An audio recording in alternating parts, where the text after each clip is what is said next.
When a person is led to surpass their mentor, it is not a failure. It is a testament to the success of human connection. This seemingly simple statement, penned in one of John C. Maxwell's thinnest books, Mentoring 101, The Art of Leading and Imparting, holds an immeasurable depth. It is not a management skills guide, but a subtle map of the soul. It doesn't teach how to control others, but how to see the human in another, in an era that worships speed and results. This book appears as a quiet invitation. Pause and learn how to lift someone higher instead of getting ahead of them. Maxwell doesn't speak in flowery slogans. He speaks the language of experience, a language only writable by someone who has repeatedly failed in teaching and eventually realized that people only change when they are trusted, not when they are directed. What's remarkable is that this book doesn't paint a picture of a great teacher, but illuminates the fragile nature of both teacher and learner. It acknowledges that teaching someone is a risky act because they might become better, brighter, perhaps even forget the one who once helped them. But Maxwell believes this is the most sacred moment of leadership, when influence extends beyond reach, yet remains within the soul. Mentoring 101 isn't about strategy. It's about how people transmit the energy of life to one another. It states that a true relationship only begins when the leader dares to relinquish the role of the smarter one to become a better listener. It reminds us that power isn't gained by superiority, but by the ability to make others believe they, too, can rise. Amidst its pages are a series of paradoxes that force the reader to pause and reflect. To become a leader, one must first learn to be a student. To create influence, one must learn to step back. To help others grow, one must accept watching them move away. This book doesn't teach how to be great, it teaches how to be meaningful. And meaning, as Maxwell suggests, doesn't come from leaving a name behind, but from leaving better people behind. Therefore, the question the book poses isn't exclusively for leaders or those in teaching positions. If someone were to follow you, what kind of person would they become? What would they learn from how you live, not just from what you say? This isn't just a question of responsibility, but of character. Because one day, when all achievements fade, the only thing that remains is how we lifted those around us with our presence, with our trust, and with the quiet patience of someone who believes that helping others grow is also the only way for us to truly mature.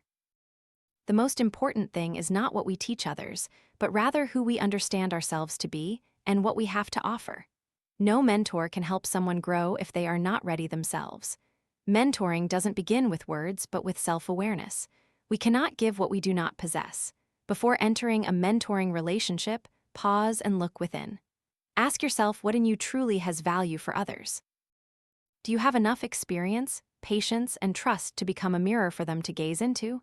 Understanding yourself before teaching others is not just advice. It is a prerequisite for leadership. A mentor is not someone who is always right, but someone who is always authentic. Authentic in reviewing old mistakes, authentic in acknowledging their limitations, and authentic in their desire to help others go further. Many believe mentoring is a process of transmitting experience, but in reality, what the learner needs first is not knowledge, but the feeling of being seen and understood. They don't want to hear rigid lessons. They want to feel that the person leading them truly cares, truly listens. A leader can command obedience, but only a sincere mentor can open hearts. That's why, when starting, we need to learn how to build relationships before building trust and knowledge. No one learns from those who criticize them, but everyone is ready to learn from those who trust them. I have seen intelligent people fail as leaders simply because they were too busy instructing. They spoke a lot but listened little, they pointed fingers but didn't walk alongside, and they wondered why their subordinates never progressed.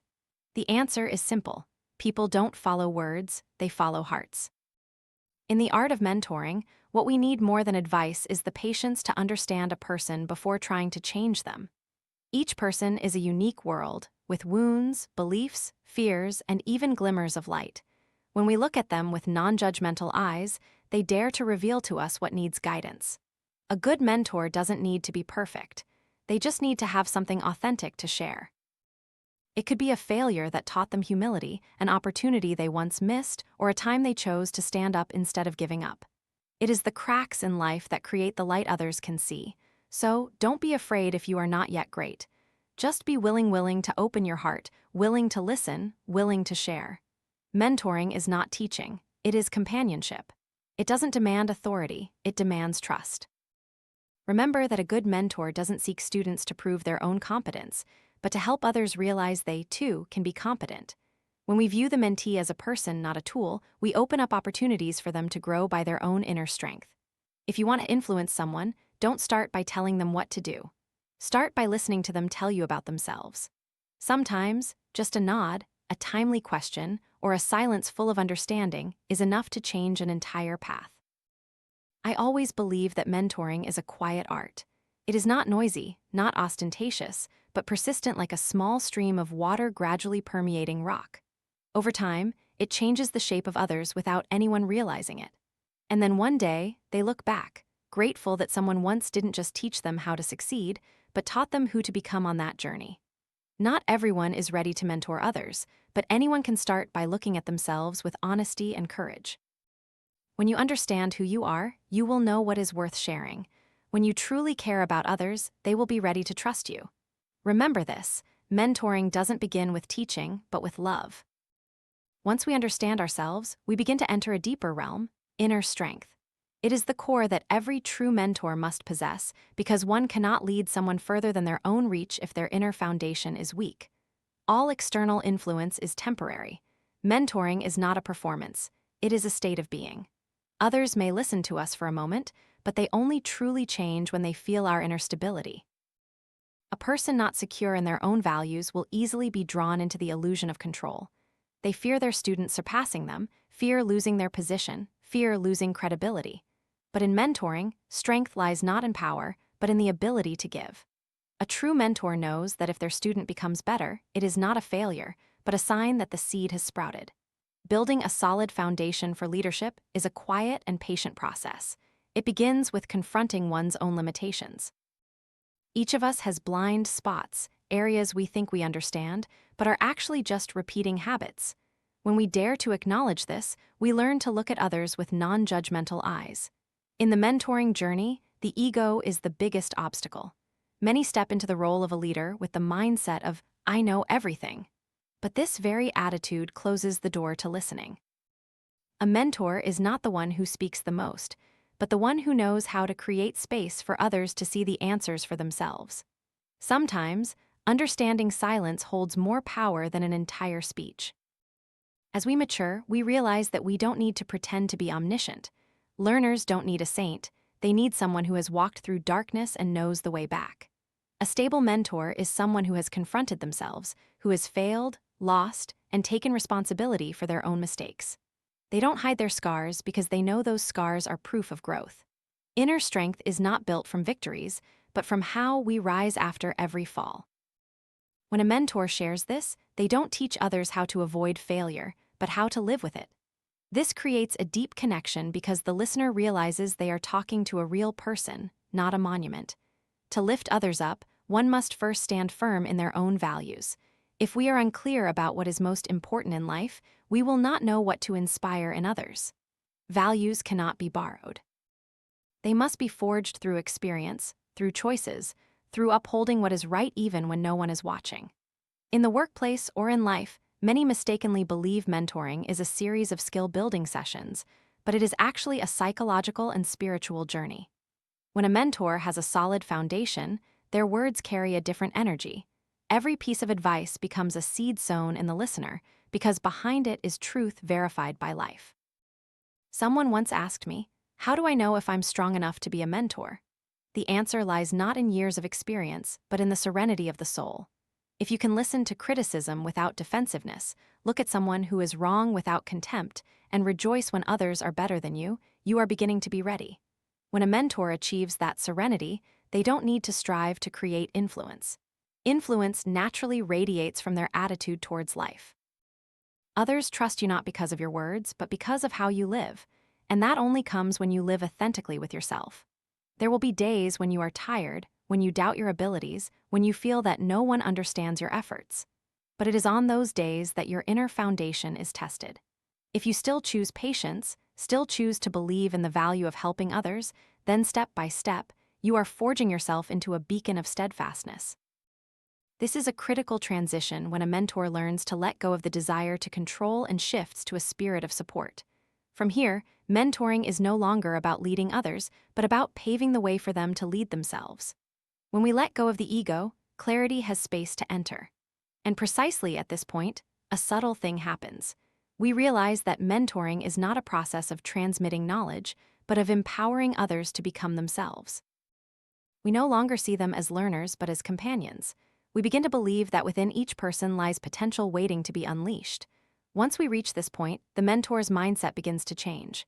We no longer ask how to teach them, but how to help them confidently teach themselves. It is an internal transformation, a bridge connecting a solid foundation with the mindset of a sower, from teacher to supporter. It is a journey every true mentor must undertake. It requires courage, patience, and faith in the value of human beings. And when you truly reach that state, you will realize that mentoring is no longer a job, but a way of life. When the inner foundation is strong enough, another door opens, the mindset of a sower. This is no longer a preparatory stage, but a shift to living with the spirit of mentoring in every action, every conversation, every small choice. There is no longer a boundary between when I teach and when I live, because mentoring is not a job, but a way of being present in the world. A true mentor does not wait for someone to come to them to start helping. They actively seek opportunities to develop people even in the most ordinary moments. A new colleague, a quiet employee in a corner, a struggling young person. All are fertile ground for the seeds of influence to be sown. A mentor doesn't ask, "What do I get?" but "Who can I help take one more step?" The core of this mindset lies in viewing human development as a mission, not a task. A leader can succeed by achieving goals, but a mentor succeeds only when they see others grow through their influence. The difference lies in the heart's direction. A manager focuses on results, while a mentor focuses on growth. In this world, two types of people are often mentioned. The first works hard to prove themselves. The second quietly lifts others up so the entire team can move further.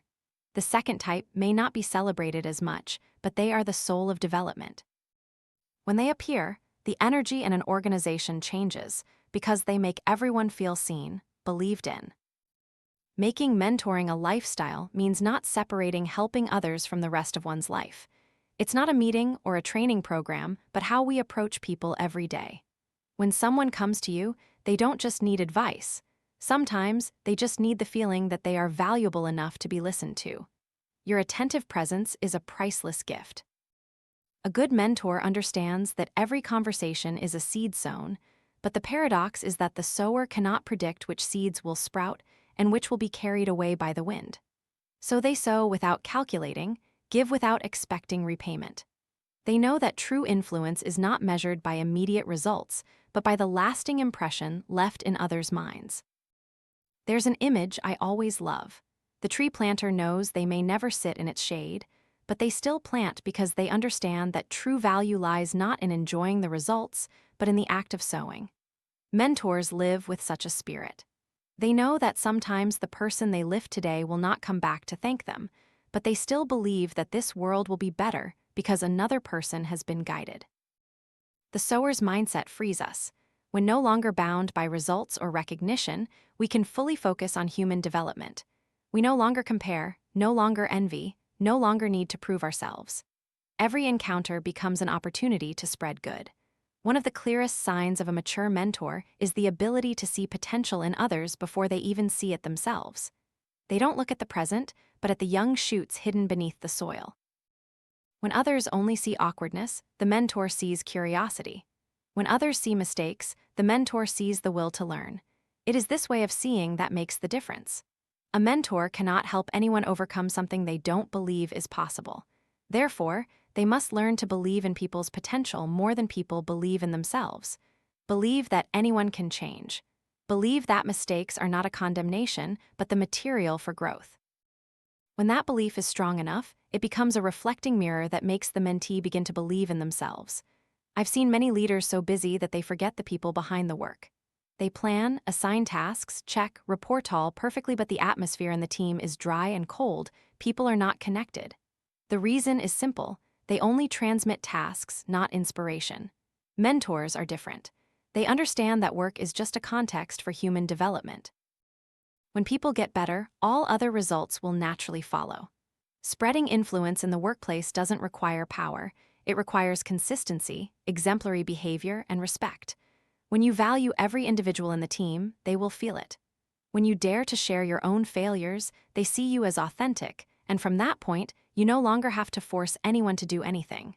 They want to do it themselves because they believe in you. A mentor once told me, "If everyone on my team becomes stronger, I have fulfilled my role, whether they remember me or not." That statement is deeply etched in my mind because it is the essence of the mentoring mindset. To live so that when you are no longer there, your influence continues to grow in others. Not everyone immediately understands this spirit because it goes against the habits of the modern world, where everything demands quick results. But mentoring is a slow journey requiring long-term trust. The sower doesn't look at the clock. They look at the soil. They know that if they keep tending, the seed will find a way to grow. And perhaps the greatest reward for a mentor is not thanks, but the quiet moment when they see someone who was once awkward now steady. Someone who was once confused now confidently stands up. At that moment, they understand that everything they did was not in vain. Mentoring is not a path to fame, but a path to sowing life. And those who walk that path will sooner or later realize that every person they help grow is a piece of a soul reborn in this world. Once the mindset is formed, action is an inevitable step. A mentor cannot just stop at beautiful insights. A mindset only becomes meaningful when it is transformed into concrete actions, into how we see and treat others every day. The art of lifting others up is not a series of advice, but a way of living that is quiet, consistent, and full of respect. The first thing to do is to give opportunities. Everyone wants to be trusted, but few dare to give trust first. A true mentor is someone who dares to put others in positions where they themselves doubt their abilities. Because only when trusted do people have the motivation to overcome limits. When you say to someone, "I believe you can do it," you are sowing a seed of life within them. That seed will quietly sprout on days when they falter. A mentor doesn't help others by doing things for them. They help by empowering and guiding them on how to use that power wisely. They know when to intervene and when to step back. They observe patiently, knowing that growth only comes when the learner falls and picks themselves up. A wise leader understands that if we always pick others up, they will never learn to stand firm. Encouragement at the right time is a subtle part of the art of mentoring. It's not always praise. Sometimes it's a candid question, a gentle challenge. The goal is not to prove who is right, but to help the other person see the potential they haven't yet unlocked. A mentor doesn't teach how to do better. They help the person become better. There's a beautiful paradox in mentoring. The more you focus on the growth of others, the more you grow yourself. Because as you observe, listen, and give feedback, you are also reflecting on yourself. Every conversation is a mirror. A good mentor is someone who continuously learns while teaching. They allow the learner to reshape their own perceptions, and through that, they continue to expand their own limits. From vision to action, mentoring requires discipline. Concern cannot be inconsistent. A person only truly feels their value when they see that you are consistent. If today you listen and tomorrow you are indifferent, even the best words lose their effect. Mentoring is the patient repetition of small behaviors: checking in, feedback, recognition, encouragement. Over time, these simple things create deep trust. Sometimes you will encounter people who seem not to change, no matter how much you persevere. They are silent, avoidant, or stuck in old patterns.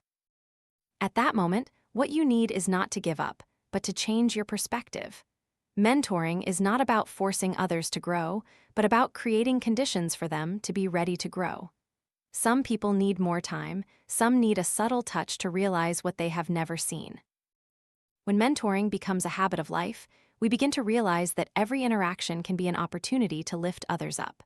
A gentle reminder, an exemplary action, or even how we stay calm when misunderstood all teach others something.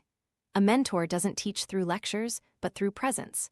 How we live is the most lasting lesson. A mentor also understands that no one can grow in an environment of fear. They strive to create a space where people are allowed to make mistakes, ask questions, and be different. In that space, trust is the strongest currency. When everyone feels safe, they dare to try, dare to speak, dare to reveal their imperfections. And it is there that the growth process begins. A small action, but with great ripple effect, is knowing how to recognize. When you point out something positive someone has done, you are shining a light on the good in them. People tend to repeat what is recognized. Recognition is not flattery, but an act of mindfulness. You see the effort, you name the good, and in doing so, you make it grow. Mentoring is the art of looking beyond the present because it always aims for the future development of others.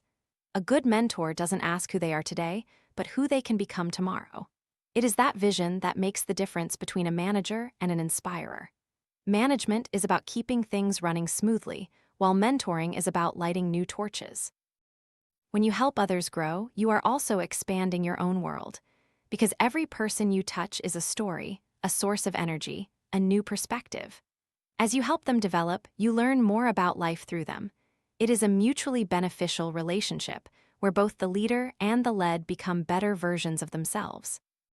Finally, there is one thing every mentor must learn: knowing when to let go.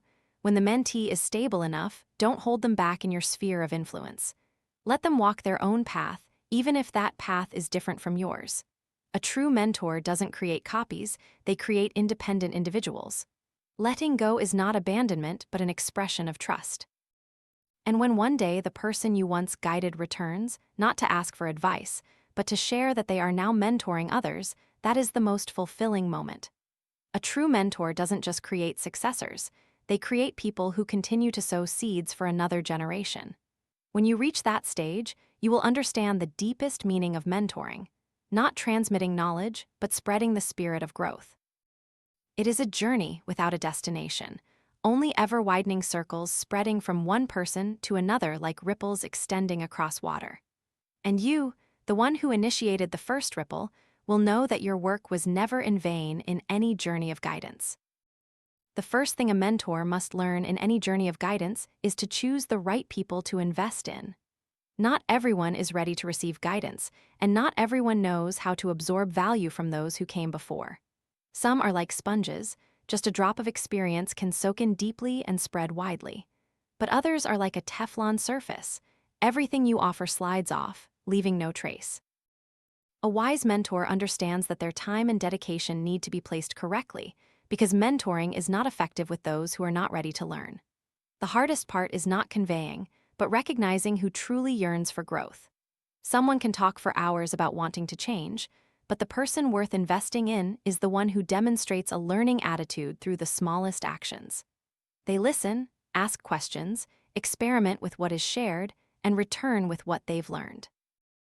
In them, you sense a positive spirit and energy that makes others want to walk alongside them. In a team, there are always quick learners, slow learners, those who react rationally, and those who react emotionally. But a mentor does not seek uniformity. They seek proactive individuals, those who don't wait for others to create opportunities, but create opportunities for themselves. These are the people who don't blame, don't make excuses, and are willing to take responsibility for their own progress. For them, every piece of advice is a tool for action, not for discussion. Focusing investment on those with high learning effectiveness is not favoritism, but discernment. A mentor can only have a deep impact when their resources are directed correctly. Maxwell once wrote, "Find people who have the ability to multiply the value you give." These individuals don't need to be perfect, but they must possess a spirit of gratitude and a will to develop. When you invest in such a person, you are not just changing an individual, but also sowing influence that spreads to those around them. Distinguishing between those who merely seek attention and those who genuinely desire growth is the most subtle challenge. Those who seek attention often look for praise, recognition, or a privileged role. Those who desire growth work quietly, not needing applause. You can see them through their attentive eyes, through how they take notes, through their grateful attitude when corrected. These small expressions are signals that they are ready to be guided. A mentor is responsible for creating conditions, but is not meant to coerce. If someone is consistently indifferent, inactive, or ignores repeated advice, maintain the discipline of stopping investment when the recipient continuously fails to practice. Patience is necessary, but pity can become shackles. Sometimes the best thing you can do for someone is to stop, allowing them to face the consequences of their stagnation. This pause is not abandonment, but a silent message. When you truly want to learn, I am still here. A mentor understands that you cannot pull someone up a mountain if they don't want to climb. You can show the way, but the steps must be their own. Those who truly want to change will seek you out. Those who merely want ease will find excuses to procrastinate. One of the most subtle aspects of the art of mentoring is knowing how to invest in a few people, but deeply. A mentor is not someone with many students, but someone with a few students who truly grow. The quality of a leader is not measured by the number of people who listen to them, but by the number of people who took action after listening to them. They understand that every mentoring relationship requires time, presence, and trust, and therefore, they only choose those who are worthy of all three. Sometimes the person worth investing in is not the most skilled, but the one who is struggling but not giving up. They may be awkward, lack skills, even make mistakes often, but in them, there is a different look, the look of someone who never refuses to learn. It is they, not the perfect ones, who are the best ground for mentoring to take root. A wise mentor does not choose the most prominent, but the most eager, because ability can be cultivated, but desire cannot be grafted. When a mentor recognizes that fire in someone, they are willing to dedicate time, listen, and pass on everything they have learned. Because they know that even if the initial flame is small, if nurtured correctly, it can become a light guiding many others. Who in the crowd truly wants to grow? Who among them has enough perseverance to receive, enough courage to change, and enough humility to learn? When you find that person, you are halfway through your role as a mentor.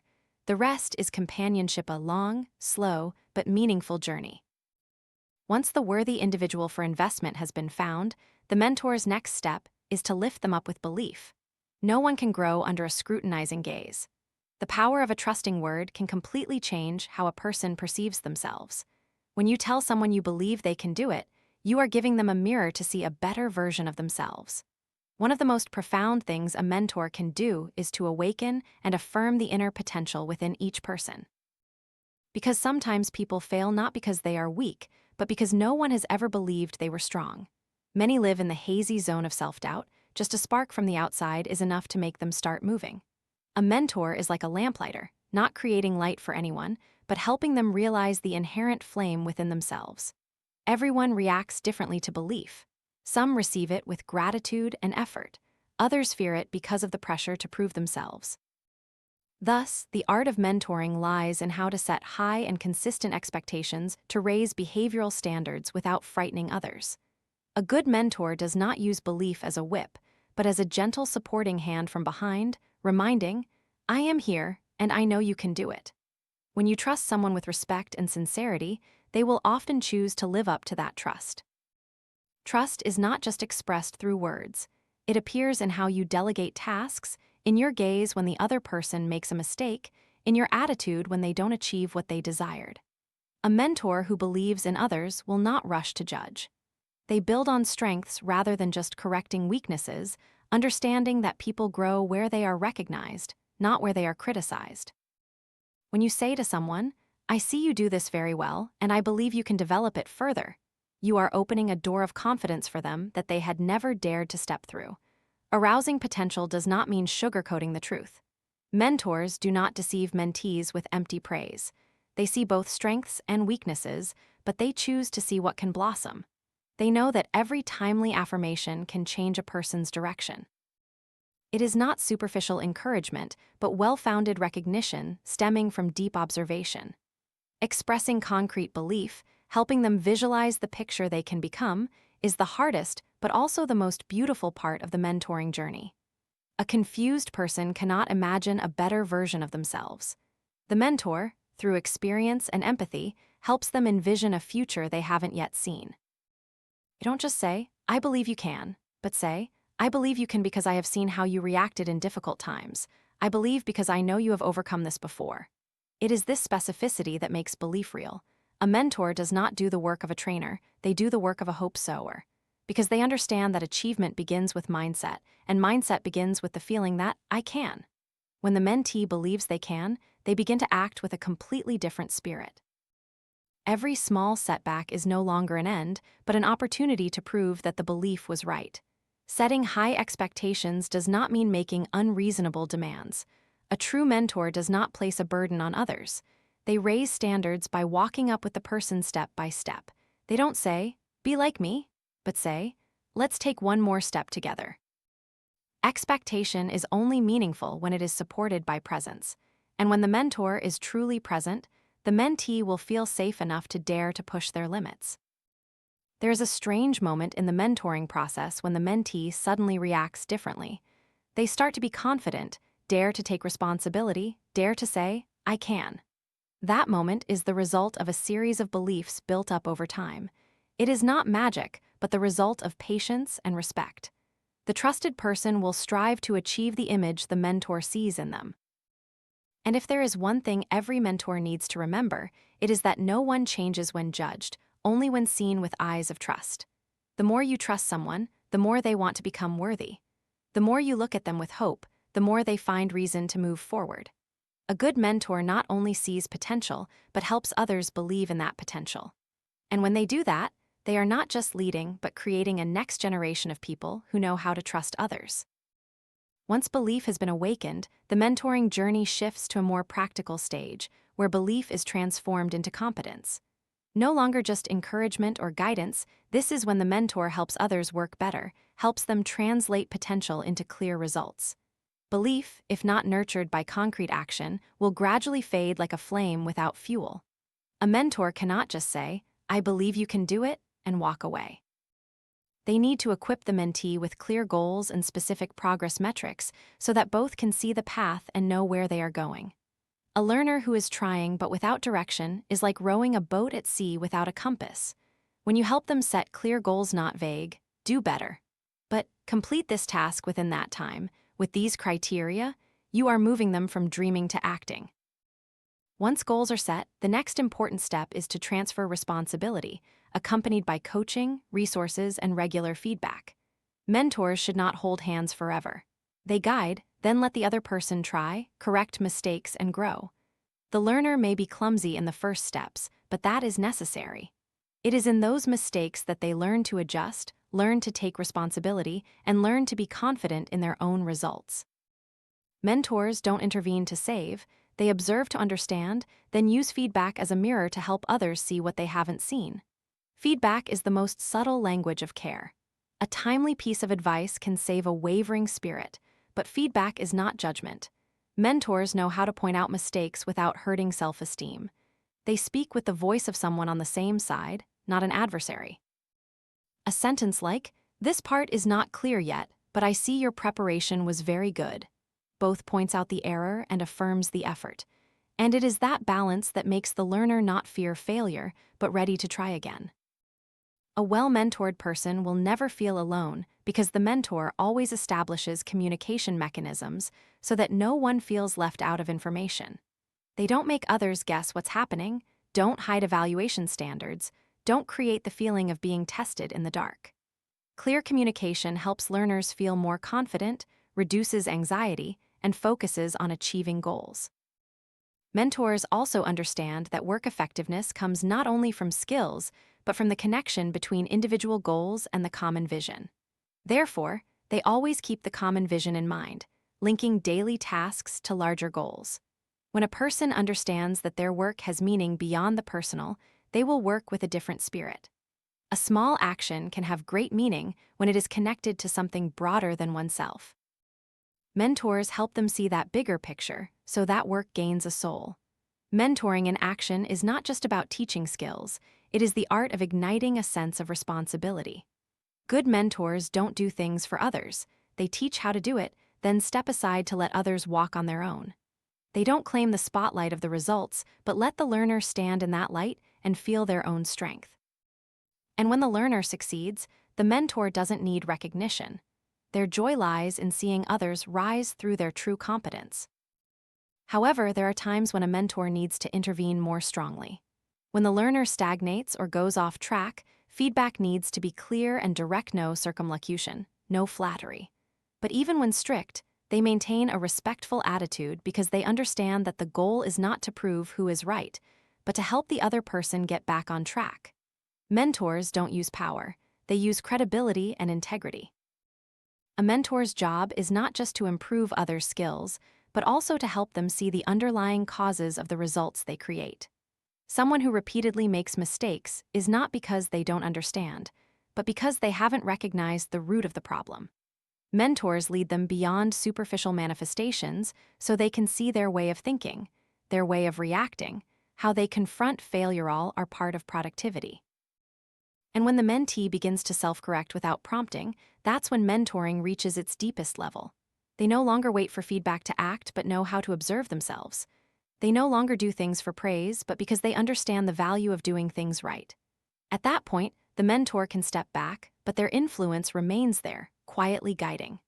Mentors don't do things for others, they teach how to do it, then stand by and watch as others walk on their own.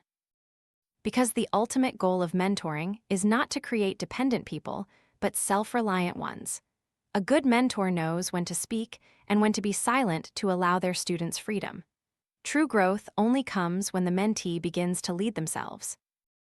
A mentor, no matter how visionary, skilled, or firmly believing, will struggle to create lasting change without one crucial element: the right environment for growth. People cannot thrive in the barren land of fear or doubt. They need a space where trust is nurtured, where they are allowed to try, to make mistakes, and to be recognized as an important part of the bigger picture. Therefore, mentoring is not just a relationship between two people, but about building an environment for the growth of all. A good mentor understands that the first thing they must create is not a system of rules, but their own presence and availability. When mentees know they can approach you at any time, not to ask permission, but for advice or direction, they will feel safe. You don't need to be available all the time, but you need to make others feel you are there. This invisible sense of support is the foundation for others to dare to express themselves, to learn, and to make mistakes. Building personal trust before professional impact is an immutable principle. You cannot help someone improve their work if they don't yet trust you as someone worth listening to. This trust cannot be forced by title or authority, but must be built from the smallest actions: how you listen, how you keep your promises, how you acknowledge your mistakes. Trust doesn't need declarations. It is felt through every genuine interaction. When others feel that you see them not as tools, but as human beings, they will open up to change with you. In a good environment, a mentor not only talks about principles, but also exemplifies commitment and standards of excellence. All advice becomes meaningless if the one giving it doesn't live by it. If you advise someone to be persistent but easily give up yourself, you are sending a contradictory signal. If you teach discipline but are always late, you are undermining your own power. A true growth environment doesn't start with slogans, but with shining examples. When mentors live up to what they say, the atmosphere around them naturally changes. One of the clearest manifestations of a good environment is consistency. People only feel safe when they know what will happen if they do things right and what will happen if they make mistakes. In a team where rules change according to the leader's mood, all motivation will wither. A mentor must be a steadfast pillar so that when others look at them, they know they can trust in fairness and transparency. This consistency creates culture, and culture creates resilience for growth. Besides consistency, an indispensable element is respect. Respect is not just for the skilled, but also for those who are struggling. A gentle word can save a soul on the verge of giving up. An encouraging look can revive a fading will. Mentors create an environment of respect by treating everyone as valuable, without comparison, without belittling. When respect becomes the common atmosphere, everyone feels they have a place. In such an environment, imparting a sense of meaning so that everyone feels important is a persistent task. Everyone wants to know what their work contributes to. Mentors help them connect small tasks with the big picture. When they understand that their efforts are not in vain, they will work with full dedication. A janitor can also be proud if they know that their work helps the entire team move forward. Mentors evoke that feeling so that everyone feels they belong to something bigger than themselves. An environment for growth cannot lack timely encouragement. A mentor is like a gardener, knowing when to water, when to prune, when to leave alone. Encouragement is not just praise, but seeing even the smallest progress and acknowledging it. Each time, a seed of confidence sprouts another shoot. A person encouraged at the right time can overcome limits they once thought impossible. Some mentors believe that only methods and tools are enough, but in reality, the environment is what shapes people long-term. Methods can change, tools can become obsolete, but a good environment will continue to produce good people. It is the nurturing groundwater, the deep roots that help the tree grow tall. When a mentor creates such a space, they leave a legacy far beyond themselves. And finally, once that environment has been established, the mentor only needs one thing: to sustain the energy of trust, because everything can change, but trust is the thread that connects it all. When trust is maintained, people continue to move forward, learn, create, and grow. Mentoring is not about creating an environment for others to obey, but an environment for them to shine. A good environment does not make people the same, but helps them develop their individuality to contribute to the collective. In that space, the mentor is no longer the center, but the one who holds the lamp so that each person can find their own path. At that point, mentoring is no longer a role, but becomes a climate of life where everyone can learn, teach, and grow together. That is when the mentor knows that they are not just building people, but building a small world of growth and kindness. Nurturing people before demanding results, that is the first principle and the root of all proper guidance. Many managers are accustomed to dictating, setting goals, measuring progress, and then being disappointed when results don't meet expectations. But those who deeply understand the art of leadership know that if people are not shaped first, all plans are just blueprints in the sand. An organization truly develops only when each individual within it is recognized and nurtured as a human being, not as a tool. Developing people is a long-term process, and the leader must be patient enough to go through that process.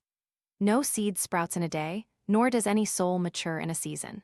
The mentor's job is not to rush, but to cultivate. You don't create someone better, you only create the conditions for them to discover and rise on their own. A builder can complete a wall in a few days, but a human leader can take years to see the first results. Sometimes, this delay can be disheartening. But if we understand that true achievement is not a number but a person, we will realize that we are not wasting time, but investing in the only thing that can endlessly multiply: character. Leaders need to learn patience with the imperfections of others, for only when we are truly compassionate towards their journey can we help them confidently complete that journey. When the relationship is handled correctly, the work naturally falls into place. This is not a soothing platitude, but a rule. People always perform better when they feel understood, trusted, and valued. A sincere inquiry can be more effective than 10 performance metrics. A compassionate gaze sometimes makes people work harder than a long training session. Good leaders don't just see productivity, they see the person creating that productivity. Someone once asked, "How do you know when to focus on the work and when to focus on the people?" The answer is simple: always focus on the people first. Work is the result, people are the cause. If the cause is strong enough, the result will naturally come.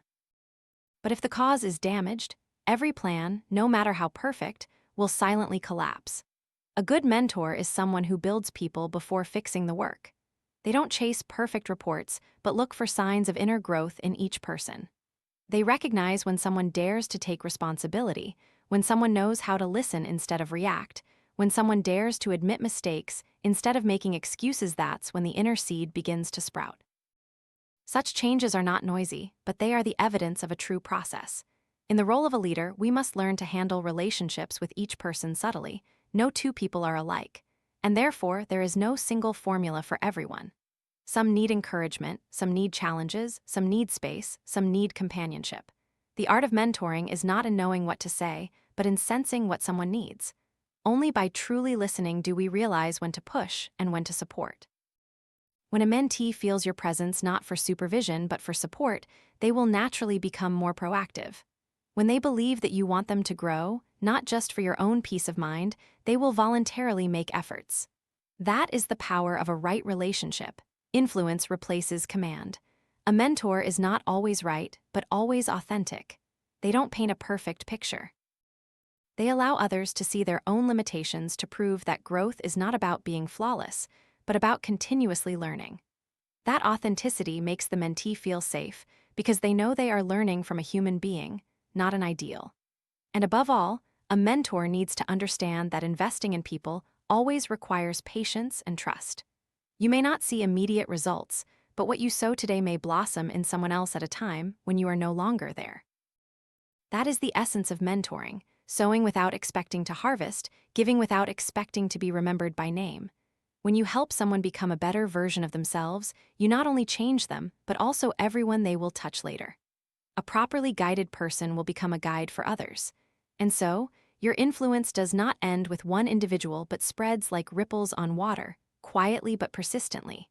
Developing people is not a job, but a mission. It requires dedication, patience, and the ability to see the good in places where others only see limitations. And when you do that, work will no longer be a race but a journey of growing together, where the teacher also learns and the learner also teaches. Once it's understood that developing people is more important than completing tasks, the next step is to learn to understand each person's dreams and inner capabilities. For we cannot help anyone go far if we don't know where they want to go. Every person carries an internal map within them. There are well-trodden paths of habit, mountains of fear, and unexplored territories of potential. A good mentor is patient enough to read that map instead of imposing their own journey. People only truly change when they feel understood. When you see something in them that they haven't yet recognized in themselves, you are opening a new door for them to step through. That's why grasping someone's internal map is the foundation of every guiding relationship. Ask them not just about work, but about what makes them wake up every morning. Listen to their fears, because often, what they truly yearn for is hidden within those fears. A mentor must not measure people by short-term results. Some progress slowly, but each step is an inner victory. Some appear strong on the outside, but are easily disheartened when facing challenges. Understanding each person's true motivations helps us know when to encourage, when to challenge, and when to let them find answers in silence. Sometimes what they need is not advice, but the silent presence of the mentor. An experienced person understands that there are times when silence is the highest form of empathy. When they stumble, don't rush to offer solutions. Ask, what did you learn from this? That very question shifts them from emotion to awareness, from blaming to reflection. But sometimes, silence is not enough. When the mentee starts repeating old mistakes, the mentor needs to choose feedback language appropriate to the context. Sometimes it's the gentleness of a friend, sometimes the directness of a teacher. Criticism is not to belittle but to awaken. Timely feedback can save someone from an entire period of being off track. And when the mentor dares to speak honestly with respect, the mentee will feel that the strictness comes from love. Leaders not only help others overcome weaknesses, but also must ignite and strengthen their positive identity. People tend to remember their mistakes more than their successes. Therefore, a timely word of recognition can have revitalizing power. Celebrate small steps forward. Point out when they do things right. Let them know that you see the effort, not just the result. When they feel recognized, they will dare to aim higher. Ritualizing acknowledgement is a subtle art. It could be public thanks in a group, a private message, or a moment you pause in a meeting to say, "You did very well." These seemingly small things create long-lasting effects. They deeply etch a positive self-image into the mentee's mind so that they then act consistently with that image. When people believe they are valuable, they will live as if it were true. Sometimes, mentors also have to face paradoxes. Others don't always do what we expect, but they are still developing in their own way. Remember that the goal of mentoring is not to turn others into copies of ourselves, but to help them become themselves better, clearer, and more focused. When you stop trying to control, you truly begin to lead. A true mentor not only sees others in the present, but sees their future self. And they treat that person today as if that version already existed. In doing so, they help the mentee confidently step into the beautiful image they are gradually becoming. Understanding people is not about deciphering them, but about believing they have a depth worth exploring. And when you take the time to enter someone's inner world, you are telling them a silent but powerful message. You are worthy of this attention. That very feeling of being seen is the strongest catalyst for change. Understanding others is an art of the heart more than a technique of the mind. A mentor can read hundreds of leadership books, but only when they truly listen to a person with respect and empathy do they touch the core of mentoring. Because in the end, all people are just looking for a place to be trusted, to become the best version of themselves they can be. And then, one day, if you perform your role correctly, the person you once guided will surpass you. They will do better, faster, deeper, more creatively. And that moment, though perhaps with a slight pang in your heart, is the highest proof that you have succeeded as a leader. Not a few mentors feel insecure when this happens. They are accustomed to being the one who knows more, who is asked more, who is seen as the source of light. When their student begins to shine brighter, they feel as if their own light is being overshadowed. But in reality, when the mentee surpasses the mentor, it is not a danger but the pinnacle of the mentoring journey. A candle never diminishes by lighting another candle. On the contrary, the room becomes brighter. A mentor must learn to see the success of others as an extension of their own, because you don't lose light, you multiply it. The achievement of the mentee is living proof of the value you have sown, a continuation of the influence you leave behind. However, to reach this mindset, a mentor must undergo a deep internal process. It requires courage to admit that not everyone you guide will forever remain behind you. And it requires humility to see the beauty in being surpassed when we are still dominated by the fear of losing our position. We are not truly leading for others, we are only leading to affirm ourselves. In the moment when the mentee performs better than us, remind yourself, the goal of mentoring is not to keep them behind, but to help them go further. A great teacher does not create better students to hold onto fame, but to open up the next generation. The ultimate measure of a mentor lies not in personal achievements, but in the destiny of the people they have influenced. Instead of competing, shift from comparison to legacy. Life is not a race to see who is better than whom, but a journey for each person to fulfill the potential given to them. When others go faster, it is not our failure, but the natural result of having done our role well. An athlete who coaches others to run faster than themselves does not lose value. On the contrary, they become the creator of a new generation of speed. Wise mentors do not try to hold the stage, but create new stages for others. They know to step back not because they are weaker, but because they understand that all light needs space to spread. They introduce, support, and give opportunities for those who come after to stand in front. They do not stand in the middle to be applauded, but stand behind to see the bigger picture, where the success of others is a continuation of their own. When mentors actively pave the way, they do not lose position, they build trust. Those they once supported will remember them not as someone who gave orders, but as someone who believed. And that trust, over time, becomes moral strength. Some people no longer hold official power, but their influence is still present in every word, every action of the next generation, because they are the ones who paved the way without needing to walk on it. That is also when mentors need to look back at their own journey. They are no longer the center but the catalyst. They don't need others to remember their names, just to know that what they have sown continues to live.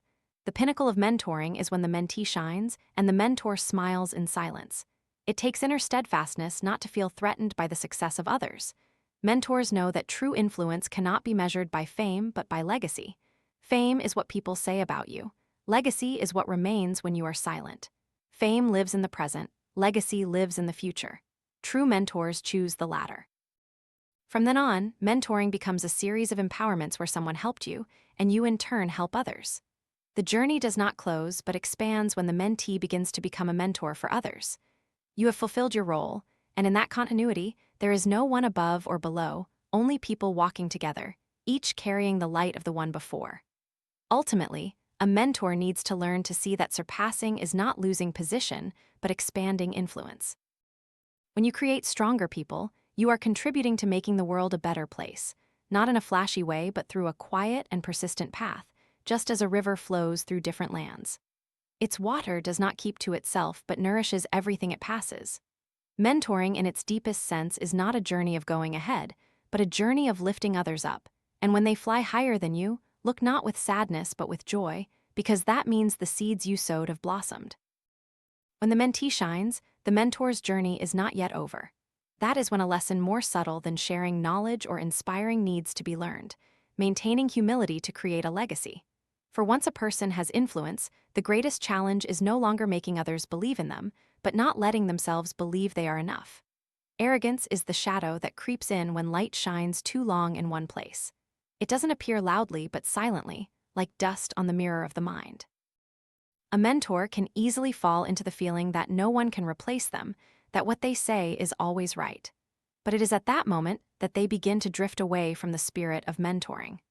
Practicing methodical humility means constantly reflecting on oneself, not letting position obscure the truth. Humility is not denying one's abilities, but keeping the soul open enough to continue learning. A truly great person is not afraid of someone being better than them.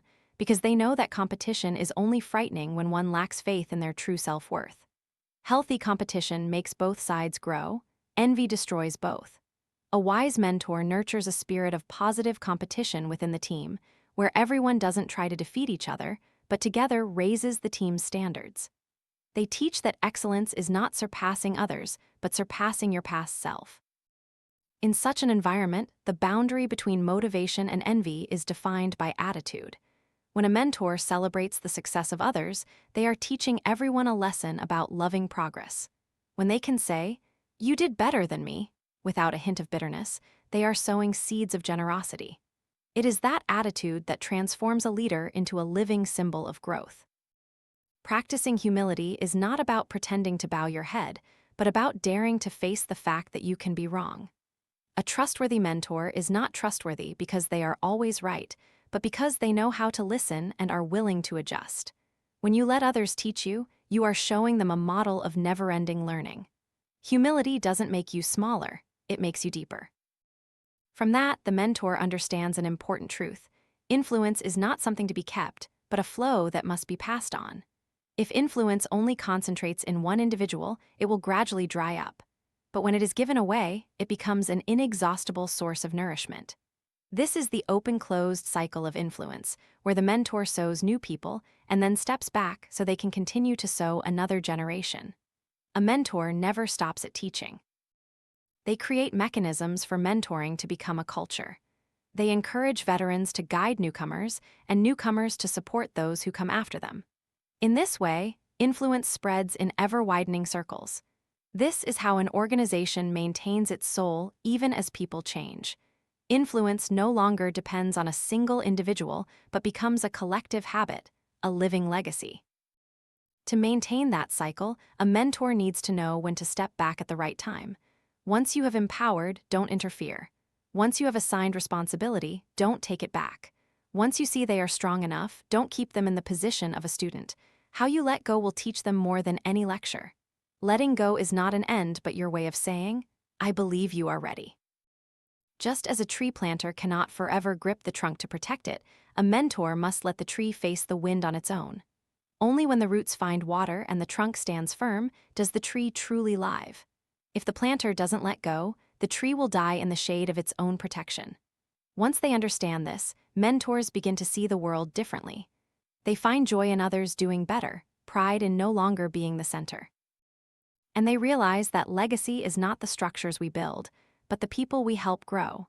All material achievements will eventually fade. Only people those who have been touched, who have been trusted will continue to carry our name in how they live. The cycle of influence never closes because each generation of leaders is the result of a predecessor. Today's mentor is yesterday's student, and today's student will be tomorrow's leader. This thread connects endlessly, transmitting knowledge and character not through wills but through behavior, through trust, through a humble way of life. Humility, in its deepest sense, is when we understand that our role is not to be the only torch, but to light more torches. And when that light spreads far, we no longer need to be in the center, because the light is enough to illuminate the path for everyone. Maintaining humility to create a legacy that is the ultimate quality of a mentor.